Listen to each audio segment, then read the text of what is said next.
రోజు రోజుకి పేట్రెక్కిపోతున్నాయి. మనుషుల మధ్య వావి వరసలు కనుమరుగైపోతున్నాయి. నీతి, జాలి, మానవత్వం మంట కలిసిపోతున్నాయి. సభ్య సమాజం తలదించుకునే ఘటనలు పెరిగిపోతూనే కనిపిస్తున్నాయి. మహిళల పట్ల గౌరవంగా ఉండాలని చెప్పే కన్న తల్లే కొడుకు ఓ యువతిపై అత్యాచారం చేస్తూ ఉంటే కాపలా కాసింది. అదే అత్యంత దరిద్రం అంటే అదే యువతిపై అదే సమయంలో ఆమె అల్లుడు కూడా అత్యాచారానికి పాల్పడ్డాడు. అంతటితో ఆగని ఆ దుర్మార్గులు ఆ యువతిని హత్య చేసి ఆత్మహత్యగా చిత్రీకరించారు. అయితే ఈ పాపాత్ములు చేసిన పాపం పండింది. పోలీసులు ఈ నీచులు చేసిన నికృష్టాన్ని కక్కించారు, కటకటాల్లో కుక్కించారు. ఈ అత్యంత దారుణ ఘోర ఘటన ఎక్కడ జరిగిందో ఇప్పుడు చూద్దాం.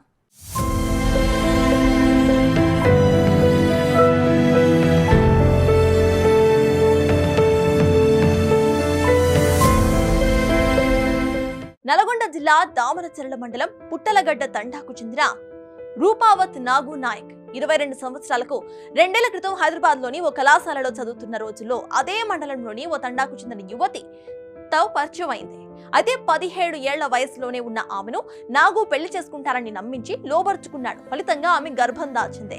తనను పెళ్లి చేసుకోవాలని నాగును అప్పట్లోనే ఆమె నిలదీసింది కూడా. పెళ్లికి నాగు కుటుంబీకులు నిరాకరించడంతో ఆమె వాడపల్లి పోలీసులకు ఫిర్యాదు చేసింది. పోలీసులు 1.5 ఏళ్ల క్రితం నాగుపై పోక్సో చట్టం కింద కేసు నమోదు చేసి జైలుకు పంపించారు. బెయిల్పై బయటకు వచ్చిన నాగు ఆమెకు పలుమార్లు ఫోన్ చేసి మేజర్ అయ్యాక తప్పకుండా పెళ్లి చేసుకుంటారని నమ్మించాడు. దీంతో ఆమె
నవంబర్ 14వ తారీఖున రాత్రి ఈ దామెడచెర్ల మండలం పుట్టలగడ్డ తండా దగ్గర ఒక దామెడచెర్ల మండలానికి చెందిన ఒక అవివాహిత 19 ఇయర్స్ అమ్మాయి హత్యకి గురికారి పడింది.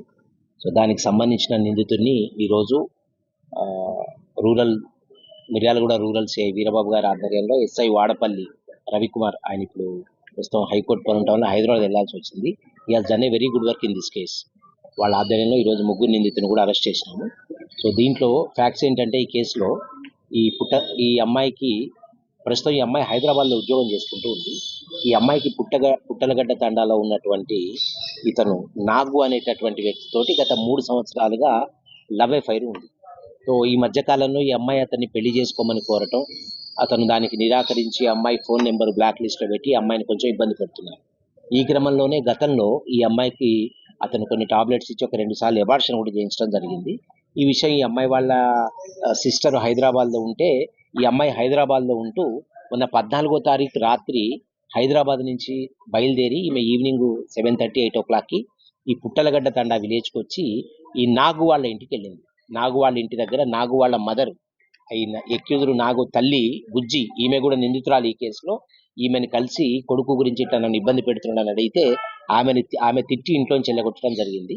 ఆ తర్వాత నాగు తల్లి బుజ్జి, తర్వాత వాళ్ళ బావ నాగు వాళ్ళ బావ ఇతను ముగ్గురు, క్రాంతి కుమార్, ఈ ముగ్గురు కలిసి ఆ అమ్మాయి ఇంట్లో నుంచి వెళ్ళిపోయిన తర్వాత ఒక పథకం వేసి ఊరికే ఈ అమ్మాయి ఇట్లా ఇబ్బంది పెడతా ఉంది, పెళ్ళి అంటున్నది అని ఈ అమ్మాయిని ఎలిమినేట్ చేయాలనేటటువంటి ఆలోచనతోటి ఆ అమ్మాయి వెళ్తుంటే ఈ నాగు తర్వాత బావ క్రాంతి ఇద్దరు బైక్ మీద అమ్మాయి వెనక నుంచి వెళ్ళి ఆ అమ్మాయిని మాట్లాడతాం, ఈరోజు మీకు మాట్లాడిన ఇష్యూ సెటిల్ చేస్తామని చెప్పి ఆ అమ్మాయిని తీసుకొని వెళ్ళి ఆ పుట్టలగడ్డ తండ అవుట్స్కట్స్లో ఒక అగ్రికల్చర్ ఫీల్డ్లోకి తీసుకెళ్ళి ఆ అమ్మాయిని అక్కడ మాట్లాడే క్రమంలో ఆ అమ్మాయి ఒప్పుకోదు. పెళ్ళి నాకు 3 months లోపు అయిపోవాలి, తనని ఇబ్బంది పెడుతున్నారు మీరని. ఆ క్రమంలో ఆ అమ్మాయిని కొట్టడం జరిగింది వీళ్ళు. ఆ తర్వాత ఆ అమ్మాయి ఎదురు తిరిగితే నాగు మళ్ళీ ఆ అమ్మాయిని కన్విన్స్ చేసి ఆ అమ్మాయితోటి ఫిజికల్గా కలుస్తాడు. ఆ తర్వాత ఈ క్రాంతి కూడా ఆ అమ్మాయితోటి కలిసి ఆ అమ్మాయిని ఇబ్బంది పెట్టిన తర్వాత ఆ అమ్మాయిని ఇద్దరు కలిసి థ్రోటలింగ్ చేసి చంపేసి ఈ బుజ్జి అనే ఆమె ఆ క్రమంలో బయట రోడ్డు మీద కావలిగా ఉండి చంపేసిన తర్వాత ఆ అమ్మాయిని చున్నీతోటి ఉరేసుకున్నట్టు అక్కడే ఒక చెట్టుకి వేలాడదీసి ఆ అమ్మాయిని వదిలిపెట్టి వెళ్ళారు. ఉదయం పూట వాడపల్లి ఎస్ఐ రవికుమార్ సమాచారం అందుకొని ఎటువంటి డిలే చేయకుండా ఇమ్మీడియట్గా సీన్ ఆఫ్ అఫెన్స్కి వెళ్ళటం వల్ల అక్కడ ఒంటి మీద ఉన్న చిన్న చిన్న గాయాలు, అక్కడున్న పరిస్థితిని బట్టి ఆ రవికి అనుమానం వచ్చి ఎస్ఐ గారికి, సిఐ గారికి, నాకు అందరికి చెప్పారు. ఈ క్రమంలో జిల్లా ఎస్పీ గారి ఆదేశాల మేరకు దీంట్లో లోతుగా విచారణ జరపడం జరిగింది. సో ఇంకొక ముఖ్య విషయం, దీంట్లో ఈ ఫిర్యాదులో వచ్చినటువంటి కొంతమంది అనుమానిత భాష్య, మణి అండ్ శ్రీరామ్ వీళ్ళు కూడా అనుమానితులుగా పిటిషన్లో పేర్కొనబడటం జరిగింది. వాళ్ళ విషయంలో కూడా లోతుగా విచారణ జరుపుతున్నాం. వాళ్ళ మీద కూడా ఎటువంటి మాకు ఆధారాలు దొరికినా సబ్సిక్వెంట్గా ఈ కేసులో వాళ్ళని కూడా అరెస్ట్ చేయడం జరుగుతుంది.